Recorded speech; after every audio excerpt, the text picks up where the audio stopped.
If you are planning a cruise to Alaska, I want to tell you about 5 things you need to pack in your suitcase. Thanks for watching Backroads Tourist today. I'm Jeff, and my wife and I have cruised to Alaska several times, and we learned the hard way there are some things you just don't want to leave at home.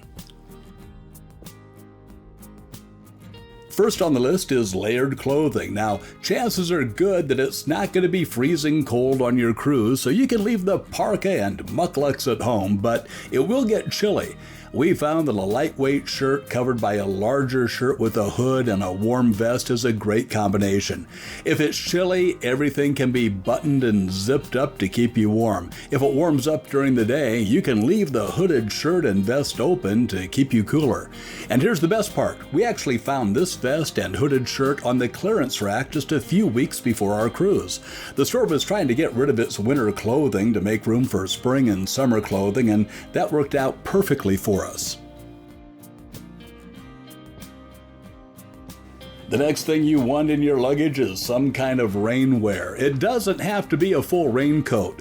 We picked up these disposable rain ponchos for just a few bucks at a dollar store. Remember that Southeast Alaska is a temperate rainforest, and there's a reason they call it a rainforest. There's a really good chance you're going to run into some precipitation, and I don't want you to get wet and be miserable on your vacation, so pack a rain poncho.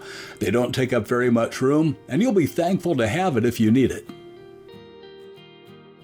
The third thing on my list is sort of related to the poncho. Bring a pair of old shoes, especially if you have any outdoor excursions planned. You may find yourself walking through wet, muddy terrain, and your new shoes are going to get messed up pretty quickly. And by the way, it helps if your old shoes are somewhat waterproof. These are the shoes I always take with me whenever we go to Alaska. They're also the shoes I wear when I mow the lawn or go fishing. I have 2 more must-pack items to tell you about, along with a couple of things that you think you're going to need, but you probably won't. But before I get to those, let me ask you to please give this video a thumbs up to help get it recommended to others. And if you'd like to get more cruising tips and tricks, news and reviews, please subscribe to the Backroads Tourist channel. I bring you a few videos each week, and I think you're going to enjoy them. I'd appreciate it. The fourth thing I think you should bring with you is some kind of a hat. Now, my go-to hat is this Indiana Jones looking thing. It has a wide brim to help protect me from both the sun and the rain, but if you're more of a baseball cap kind of person, that's good too. You'll just want something on your head to add another layer of protection from the elements. And the final thing you should definitely pack for your trip isn't just limited to an Alaskan cruise. Whether it's a cruise or a trip by car, I never leave home without my multi-plug USB charger. I've got a lot of things I need to charge, and I bet you do too. Your phone, tablet, wireless headphones, camera, you get the idea.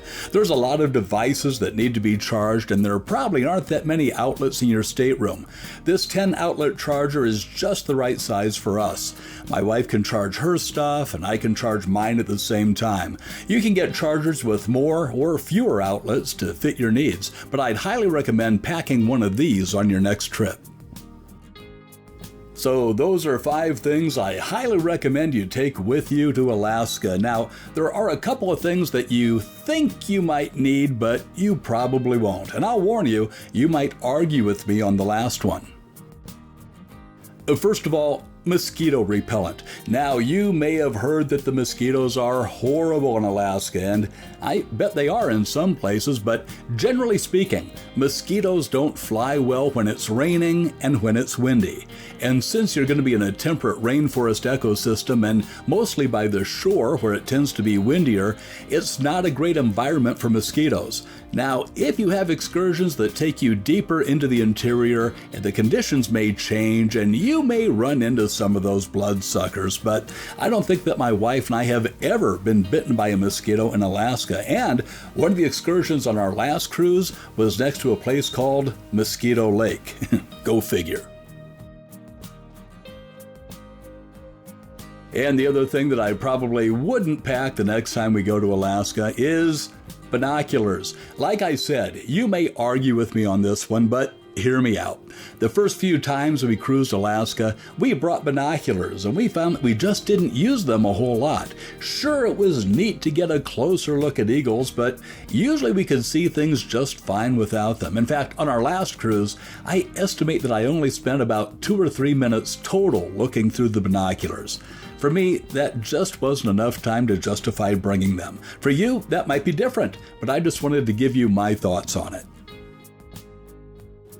And by the way, if you don't pack these things and you find you need them, there are a lot of gift shops that would be more than happy to sell them to you. So tell me, what are your must-have items when you go to Alaska? Let me know about them in the comment section, and as always, thanks for watching today. I'm Jeff, and I hope to see you on a future cruise.